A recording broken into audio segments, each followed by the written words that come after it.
বুয়েটে চান্স পাওয়ার জন্য প্রচুর পড়তে হবে, প্রচুর মানে গাধার মতো পড়তে হবে। আমি যখন অ্যাডমিশন সিজনে লাস্ট 3 মাস তখন গাধার মতো পড়ছি। গাধার মতো কিরকম পড়ছি আমি বলি, মানে আমি কিন্তু এভারেজ স্টুডেন্ট, আমার দেখলেও তোমরা বুঝো আমি যে এভারেজ স্টুডেন্ট, আমি এক্সট্রাঅর্ডিনারি মানুষ না, এটা তো মানুষ দেখলেই বোঝা যায়। আমার ক্লাস করে তো তুমি বুঝো আমি যে মিডিয়াম ক্যাটাগরি স্টুডেন্ট, এটা তো দেখলেই বোঝা যায়। তো আমি অ্যাডমিশন টাইমে মানে ধরো এসএসসি লাইফে কিরকম হইতো, এসএসসি লাইফে হচ্ছে বাপ সামনে বসে আছে, মা দেখতেছে, আমিও পড়তেছি, বাপ চলে গেছে, আমি পড়া শেষ। আর এইচএসসি অ্যাডমিশন টাইমে 3 মাস, লাস্টের 2 মাস এরকম হয়েছে যে আমার বাবা বলতেছে আর পড়া লাগবে না, আজকে পড়া লাগবে না, ঘুমাই যাও।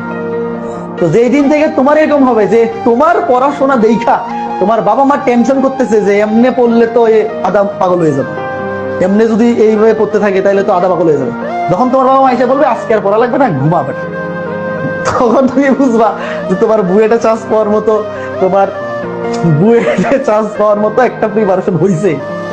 যতদিন পর্যন্ত তুমি এই জিনিস ফেস না করবো ততদিন পর্যন্ত বুয়েটে চান্স পাওয়ার মতো পড়াশোনা হয় নাই, এটা ধরে নিতে হবে। বুঝতেছ? তুমি বুয়েটে পড়বা, বুয়েটের নাম ট্যাগ লাগাই দিবা, এই যে কই এনে তো লেখা, এই যে বুয়েটের ট্যাগ লাইন লাগাই দিবা, এটা তো সহজে আসবে না। তুমি বুয়েটে চান্স পাইলে আরেকজনের স্বপ্নকে নষ্ট করে তুমি চান্স পাবা। বুয়েটে চান্স পাওয়ার স্বপ্ন সারা বাংলাদেশে মিনিমাম 10,000 স্টুডেন্ট দেখে, মিনিমাম 10,000 স্টুডেন্ট দেখে, চান্স পাবে 1200। তার মানে তুমি বাকি 8,800 মানুষের স্বপ্নকে নষ্ট করে ওখানে ঢুকবা, তোমার জন্য আরো অনেক মানুষের স্বপ্ন নষ্ট হয়ে যাবে, তার সারা জীবনের চাওয়া পাওয়া তুমি নষ্ট করে ওখানে ঢুকবা। কাজেই ওখানে ঢুকার জন্য ওই লেভেলে পরিশ্রম করতে হবে।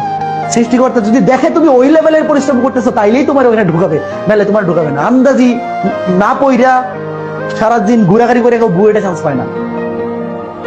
যে বুয়েটে ফার্স্ট হয় সেও যদি গড গিফটেড ট্যালেন্ট হয় তাও সে ওই লেভেলে পরিশ্রম করে চান্স পায়।